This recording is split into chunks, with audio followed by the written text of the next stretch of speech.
Welcome to my vlog. Ayan. Ayan guys. Today, papakita ko sa inyo kung paano i-prepare yung sinasaka ng aking tatay, kung paano siya ibubungkalize gamit ng kalabaw at saka araro. Kasi hindi man siya maano ng tractor. Kaya ano na lang niya. Inararo niya na lang para sa preparation for planting root crops or kamuting kahoy. Ayan guys. Papakita ko sa inyo. Tara, samahan niyo ako.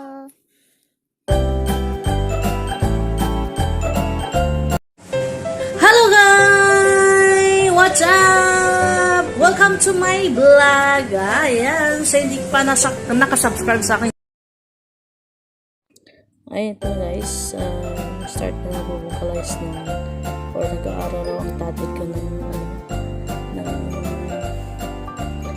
taniman ng kamutikay or kasama root crops. Ano siya, nag-aaralin na siya para yung lupa, ano siya, pulverize or ano sa soap siya para pagtanim ng kamuting kahoy yung nagtatanim hindi mahirapan kasi pag magtanim kasi ng kamuting kahoy or balanghoy or sabarot crops, tanim mo kasi yan siya, tatapakan mo siya para maano yung kahoy na itinatanim mo yung madiin talaga siya at saka yung lupang nagtatabo mo malambot, kaya kailangan talaga araruhin.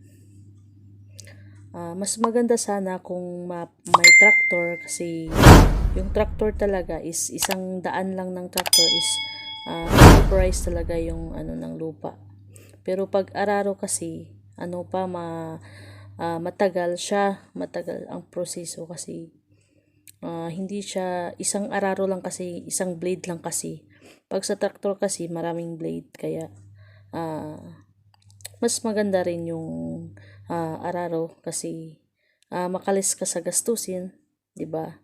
At saka maano mo talaga yung ano, makokontrol mo rin kung ilang anong space na ano sa tinataniman mo. Ngayon lang. Kaya kahit ganito yung sinasaka ng mga tao, yung tatay ko, masaya na rin kasi syempre kahit ganyan lang may pang kabuhayan naman. Kahit maliit lang kita, kahit mababa lang yung presyo ng ating mga produkto, at least nakakatulong din sa atin. Kaya yan guys, yan yung pag-vocalize or flowing ng lupa sa preparation ng pagtanim ng root crops or kamuting kahoy. Ayan. Kasi kaka-harvest lang, kaya tanim na naman.